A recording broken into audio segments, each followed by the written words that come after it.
Shotgun with Charlie.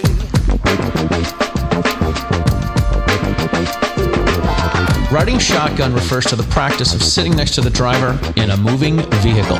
The term riding shotgun came around after the time of the stagecoach, when somebody used to sit next to the driver holding a shotgun, in case they ran into bandits. My name is Charlie Cook, and I drive a lot. I like to talk to people while I'm driving, so I interview people in my car while I'm driving. Welcome to Riding Shotgun with Charlie.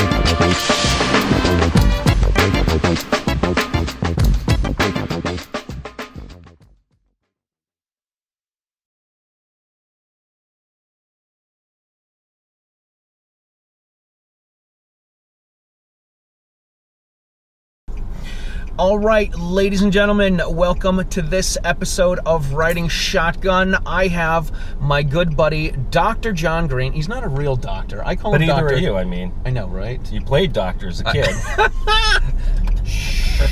That's okay. I know, we all did, right? I used to play show and touch. Instead of show and tell, I play show and touch.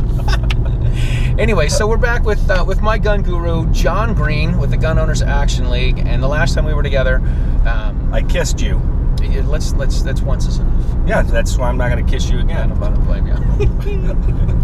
It's good to be back. It is great to have you back. Thank you for continuing Great to have you back. Your mission in life, what you do. I'm just trying to keep up with everybody else. So you were the guy that certified me to get me to be an instructor. Oh my God, yeah. I know, I don't right? regret much in life, but there's always that one thing. Am I glad that I did? And the best compliment that I can give you is that you have been an adjunct instructor for Gold. My honor. And you're an A-lister. So for those of you that aren't familiar with this term, A-listers, Gold does a lot of very important events, and some of these events involve our legislators and policymakers, and we need people that can talk the talk, exactly, that speak well and can hold their tongue when at times that's very, very difficult. And gosh, you've been an A-lister for since I started that term, A-lister. I'm honored, man. I'm honored. We're lucky to have you. We really are. Well, thank you so much, dude. I got into instructing after, I took the class with you, and we shot a few times, maybe hung out once or twice, and we'd always see each other at the Worcester Pistol and Rifle Club. The famous Worcester Pistol and Rifle Club. And then finally you're like, hey, we're doing these firearm safety education days with Gun Owners Action League. You should come down and help out. FSEDs. Yeah, we do those with the politicians and the college girls and the this guys. Is one story. I relay this story once in a while, but not all the time. Now remember, I have some inappropriate pictures of you from one Lake Winnipesaukee vacation, and I just want to remind you of that fact. How about those Red Sox? So you were teaching a class at the Worcester Club with the women on crime.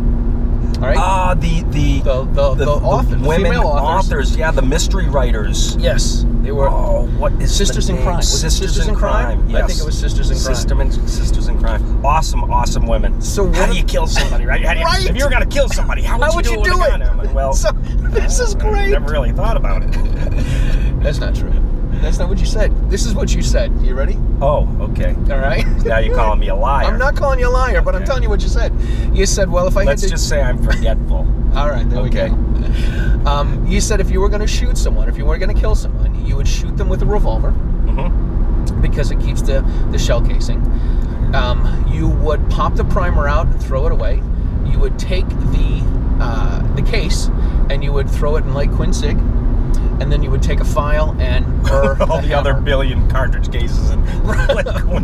They're on top of the bodies. Yeah. And then you said you would take a file and mar the firing pin. And then you said this. Not that I've ever thought about this, but that's what I would do. I gave a pretty good answer, but the problem is you're still left with that projectile, right? And the fine tooling marks in the bore. So then you probably have to hot lap that barrel a bunch of times. And that's the part I didn't tell them. Oh, there we go. There's always like the one when Rocky Balboa and who was it? I didn't tell didn't give Rocky all his moves. Oh, right. Whoa! Easy, buddy. Hey, we only have like 15 cameras on this. I know, right? Yeah. Oh, man. Yeah, great group That of ladies. was a lot of fun. And they enjoyed shooting all the different firearms. It's, you've seen this way more times than I have. But when you get somebody who's never shot before, when you get them on the range and you have them shoot for the first time, it's really eye-opening. And it's not hard, right? It's not Shooting is not hard. People that say, oh, shooting's hard, or you should get a revolver, because if you can drive a car, if you can operate a bicycle, you can shoot a gun. Right? It's not hard. It's really not. It's really not. So tell me, I'm going to interview you. Oh, boy. Tell me your most memorable student and why. Oh, man. That's a tough one, huh? That is a tough one. I should have emailed you some questions You should have emailed me questions. Today's interview. All right, I will tell you this. I had recently... Or maybe most memorable story. Good on my side. All right. Most memorable story. Man. I had one... This is pretty cool. I see my lists of the people I have to report to the state to tell them I've taken the class, and I see a stack this big, you know. So there's a lot of people. I had a woman recently that took a class with me. When she called to talk to me and ask some questions, I said, I bring in a revolver, I bring in a semi-auto handgun, I bring in a pump-action shotgun, I bring in an AR-15. So, AR-15s are bad. Okay. And then she said, well, I said, it's the NRA class, and, the NRA's bad. I'm like, oh, man. So we sit through this class. She wants to argue about everything. Everything.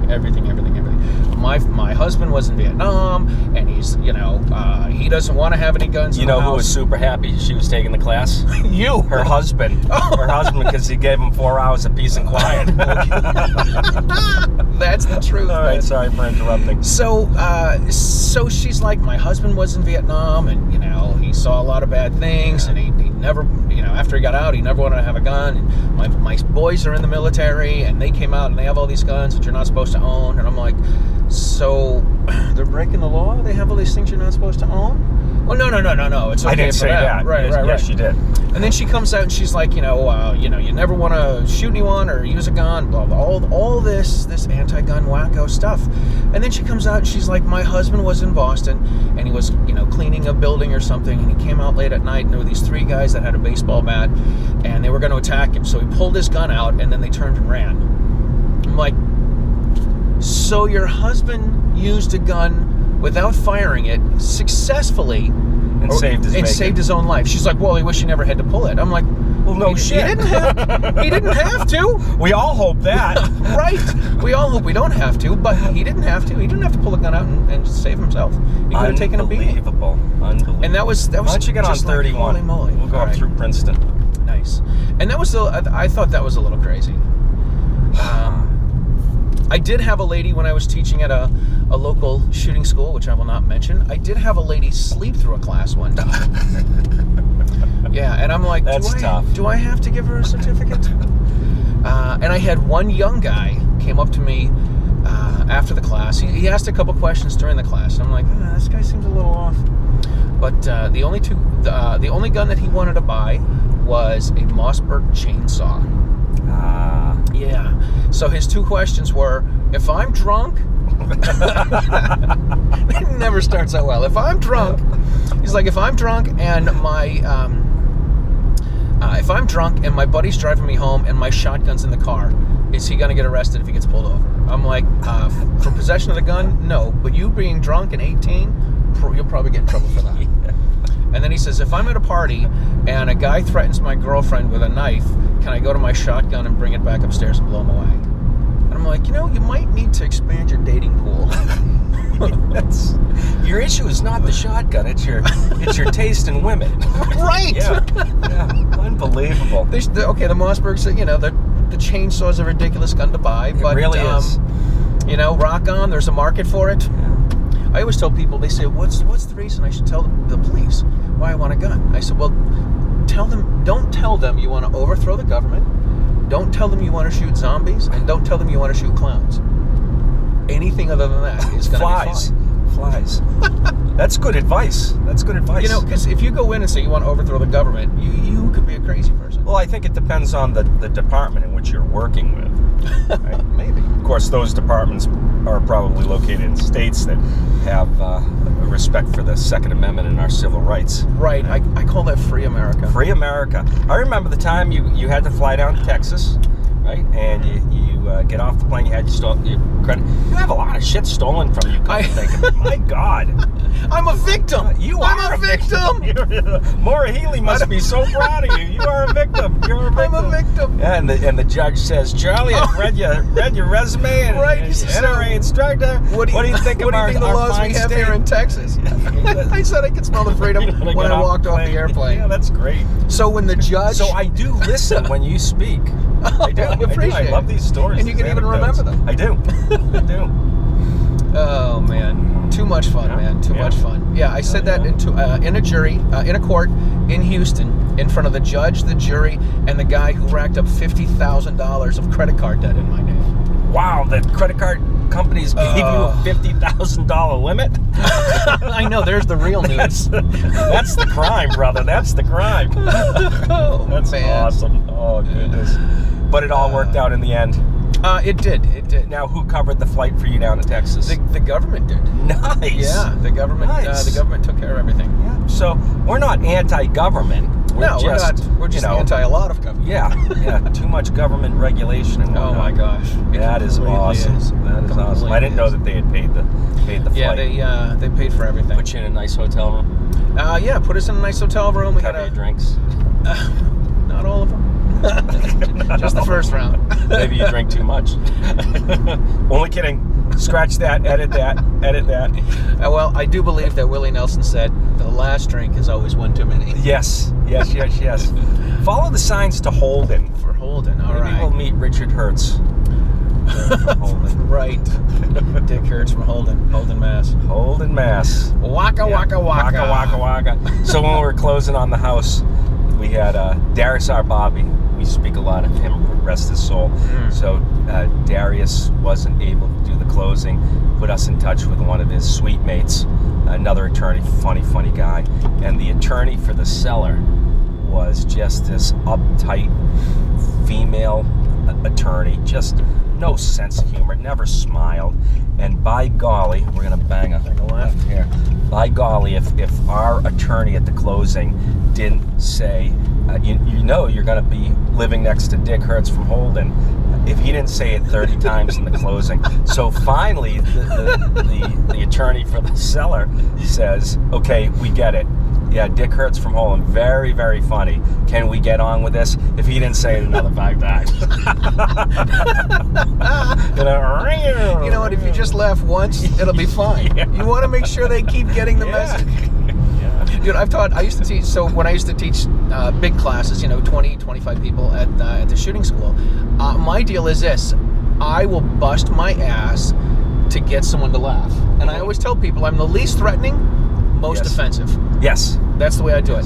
I've taught a 4-hour class, 2.5 hours into it, somebody will finally crack a smile, and I'm like, winner. I have been working so hard to get you to laugh for the last 2.5 hours. It's that personal interaction and relationship that we build with our students. That's what's most memorable. I tell people I'm trying to bring fun ownership to gun ownership. There you go. What it is. There you go, and it works. The phrase that pays. But not really. What else can you tell us about your me? This is all about you, brother. Oh, me. Let's see. What's a memorable experience you had with a student? We've certified well over 6,000 people for their LTC and FID cards, and I can honestly count on two hands the number of people we haven't signed off on, just because they weren't malicious, they weren't crazy, they just couldn't employ safe gun handling rules, the NRA Big 3As. So we didn't sign off on them. We probably pushed them down the road to another trainer. Right. But as far as silliness and things like that, I remember one. So we always teach small classes at Goal. It's all about quality rather than quantity. So we had six students in a basic pistol class, 4 women, 2 men, and one of the males was just, I wouldn't say creepy, but there was that something that you just couldn't put your finger on. Yeah. The women, the other guy in the class, all having a great time, fun. So we're talking about Massachusetts firearms law and our requirement under 131L to notify the government, right? The issuing authority in the town you're moving into, and the Firearms Record Bureau that you're moving. And I ask, okay, who can tell me the other class of citizen that has to notify those 3 agencies when they move? And the answer is a registered sex offender. So I say that, and the guy that was kind of, different raises his hand and says, does that mean I have to notify him twice? Right? Yikes. The look from these 4 women and the other guy, and it dawned on me, that's why we don't allow live ammunition in the classroom. The guy was just off. Then I had a student talking about grip, right? So we're in the classroom, we're handling our firearms, prepping for live fire at the range in the next lesson, and her grip was just a little too funky, and I'm like, relax your grip a little bit, relax your grip. Don't you know she drops the gun right on the ground? Right? So whose fault is that? Is that hers or is that mine? It's mine. Right? I chose the wrong adjectives to describe proper grip. Right? So that sticks with me. That sticks with me. But knock on wood, we've never had an accident. We've never had anybody fall ill in a class. And probably the best compliment, here's the best compliment as a firearms instructor. When a couple years down the road, you get a call or an email from somebody who you probably don't even remember and say, listen, you were my firearms instructor. My son or my daughter is now 21, and I want them to take the class with you. Yeah, that's great. That's probably the ultimate compliment or any trainer for that matter can get when a parent trusts you with their child. With their kid. Absolutely, that is awesome. I was teaching at this shooting school. I was doing a ladies only class and going through loading and unloading a revolver, and I call it the Spider-Man technique. Yes. Right? Put your web shooter. You got it. So that's how you hold the revolver. You put your thumb on the ejector. So the lady says to me, I'm just guessing where this is going. I got a class full of like 19 women in this class. She's like, any questions about loading and unloading the revolver? Yes. Does your rod get hot when it's done shooting? Now, was she serious or was she trying to set you up? I think she was setting me up. Oh, yeah. She said it with a straight face. She did. And everyone kind of chuckled. And I let it sit there for a couple seconds. I said, could you rephrase that question, please? And she said no. I want you to answer just as I asked it. So fast forward 3 months. I'm teaching at one of the schools I go to, right? And a woman comes up to me. She's like, "Hi, Mr. Cook. Do you remember me?" I played in a Motown disco funk band for 10 years. I probably don't. And she's like, I was in the ladies only class with the hot rod. Oh, hi. Memories. Nice to meet you. I mean, think of all the sexual innuendos around firearms. Oh my gosh. You can't help but have to deal with a few of them anyways. You can't. Yeah. All in good fun, man. All in good fun. But I find it very attractive when a woman is successful, and thank goodness, 99.9 of them are successful around. I don't care if it's firearms or archery or power tools, but that independent, powerful woman. Yeah, that's great. It is great. Mm-hmm. It is great. Yeah. I tried doing a ladies only class a couple of years ago, and I had one woman sign up, and her husband called me, and he's like, "Hey, I just want to make sure we're on for the class." I said, "Yeah, we're on." He's like, "How many other ladies in the class?" I said, "So far, it's just your wife." He's like, "Yeah, I'm gonna take her out of that class right now." That's awesome. All right. So far, it's just your wife. So it's not a class; it's a date. Yeah. Right. Yeah. Well, my wife's not gonna make that date. I used to tell people, I said, listen, back when I was married for my first ex-wife, yes, I would say, listen, I'm a married man, I can't date anymore. but I can take anyone to the shooting range. That's right. That's right. And I have witnessed you at the shooting range with some very, very nice men and women. Not that there's anything wrong with that. Nothing. It's only good. All good stuff. All good stuff, man. All good Every stuff. time a person hits that piece of steel with a rifle or a pistol, you know, an angel gets instant its wings. gratification. You got it. Another thing that you say all the time is Mother Nature is a gunny. Yes. So it always seems like when the shooting portion of the class comes up, sun comes out, the rain stops, and then when you're done, it starts to rain again. You know, if I've been involved in 100 women on target events, I bet you only 2 or 3 times has it been raining. But if it was a male or a man on target event, right, it would be thunderstorms and hurricanes and tornadoes. Right. Right. Well, this is, I went out to Frontside and they say combat conditions are free of charge. That was pretty awesome. Ignatius Piazza. I went out there probably 15 years ago for a shotgun class.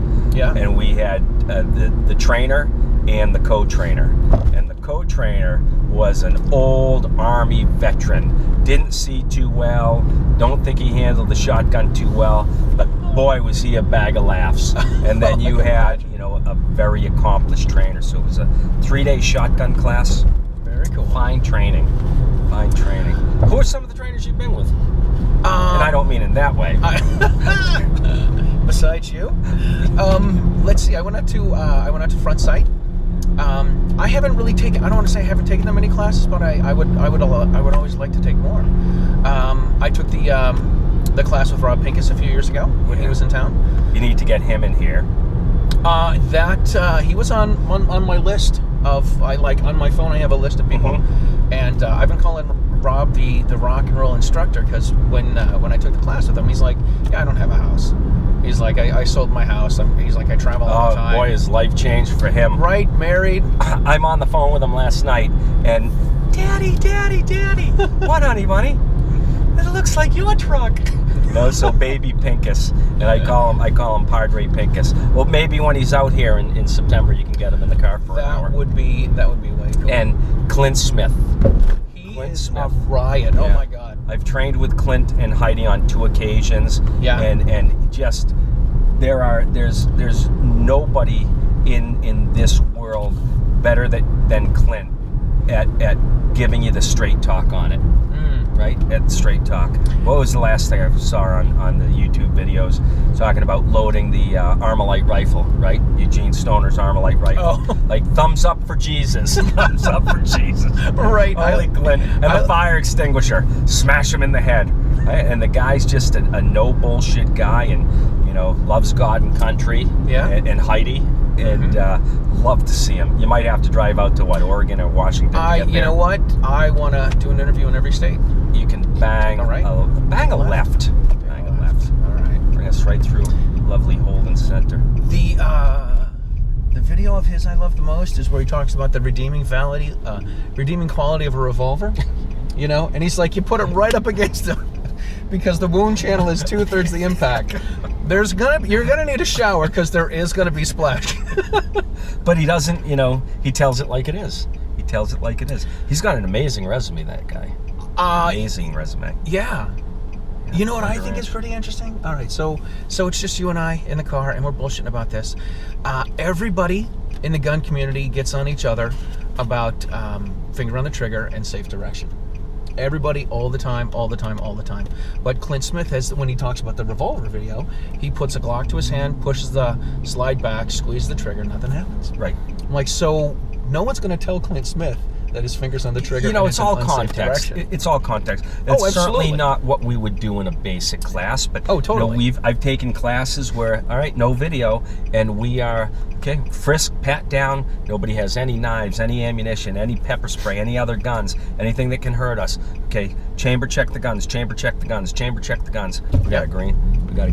And now we are literally pointing unloaded and verified firearms at one another, but that's not basic training, that's advanced training. Right. And you have to have absolute faith and trust in the instructor and your your co-trainers, Mm-hmm. right? So context is everything in this world. Sure. It really is. But yeah, nobody's going to give Clint Not at all. There was a video that came out, and it was your typical rednecks. Keep it in context. There was your typical rednecks.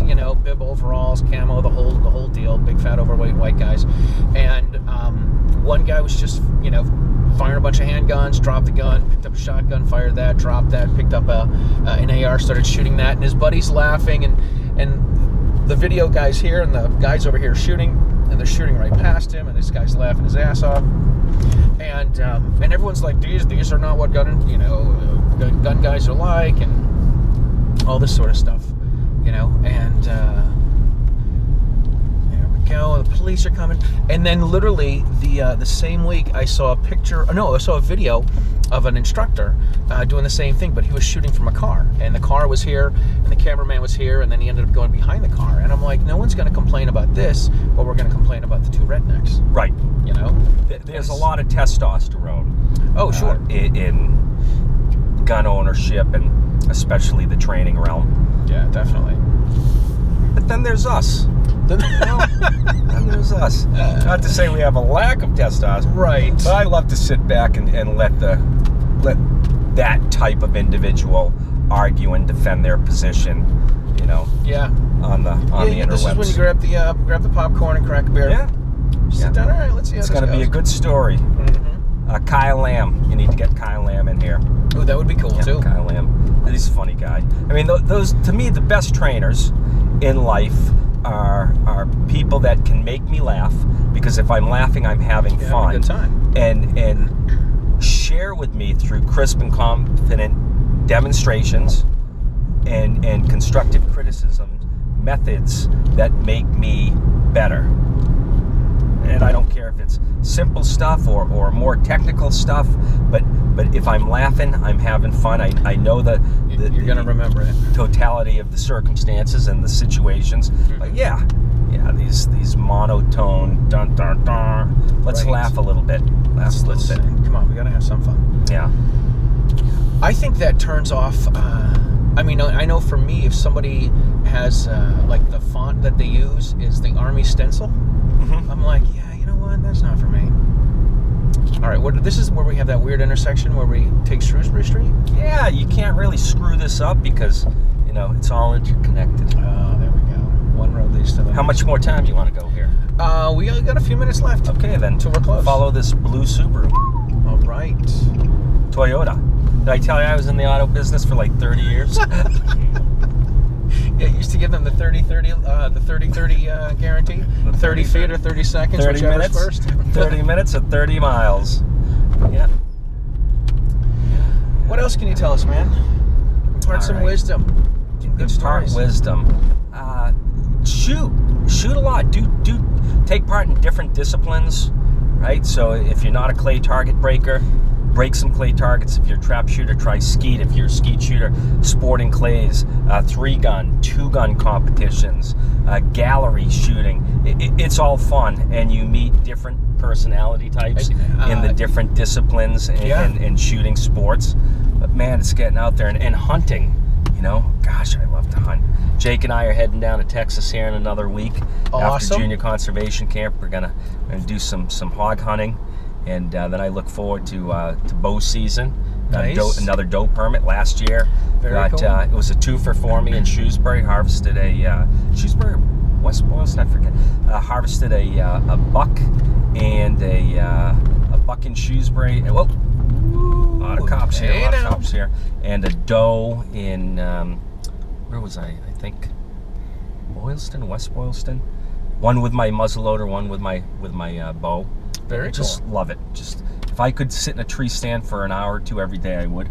Nice. Yeah. Hunting for me is walking out there, putting the doe urine on your feet, on your boots, walking out to the tree stand, sitting down, reading a book, dropping the book, taking a nap, and wondering what the hell I'm doing.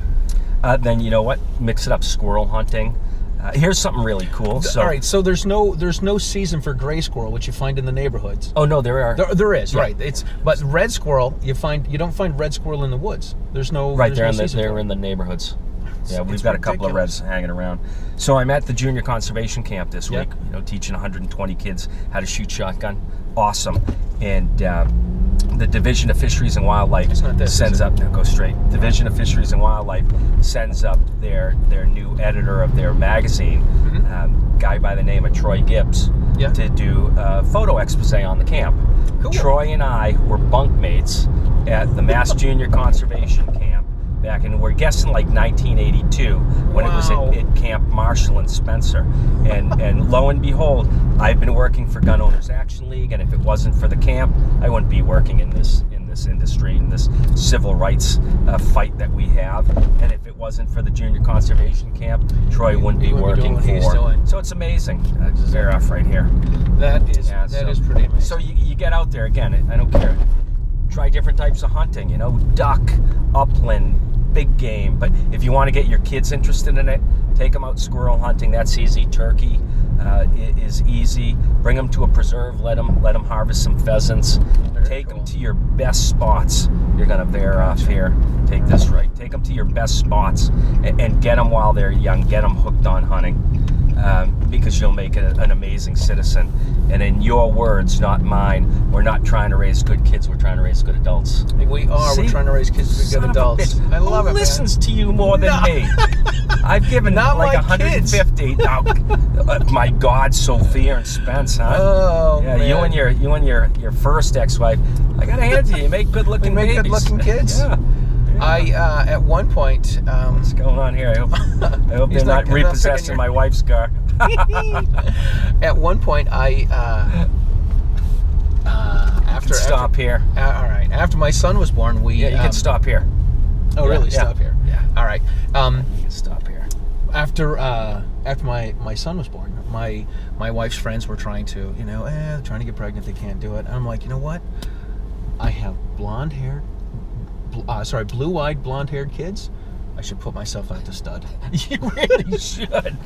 Didn't go over very well. When you were in Texas, because everybody's heard of putting yourself out for stud down there. There we go. Kind of a newer concept in Massachusetts. Right. Charlie, you have all the talent and the connections. You're just trying to apply yourself in the wrong state. Totally. Everyone says we should move to New Hampshire. God love my wife. I'm a lucky man. Best wife, best kids, best parent. And Lori says, I'm not locked into Massachusetts. Love you, babe. Said, New Hampshire. She's like, no, Florida. Not quite what she was thinking. So I've been Florida, South Carolina, North Carolina. My brother always says when mom and dad pass, we're moving down to Texas. Nice.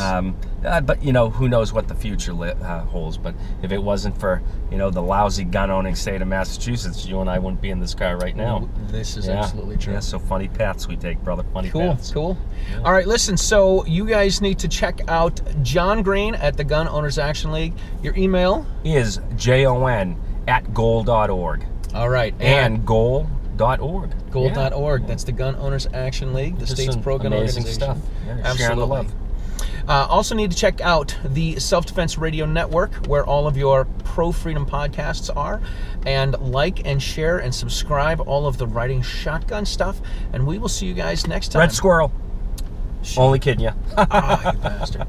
All right, John, it has been a pleasure, man. Thank you guys so much. All right, brother. We'll talk to you guys soon, and this has been great, man. Thank you. Have a good day, folks.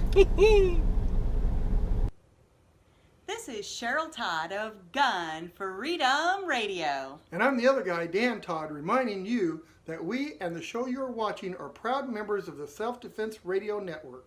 Find out more and check out all of the great shows and content at selfdefenseradio.net.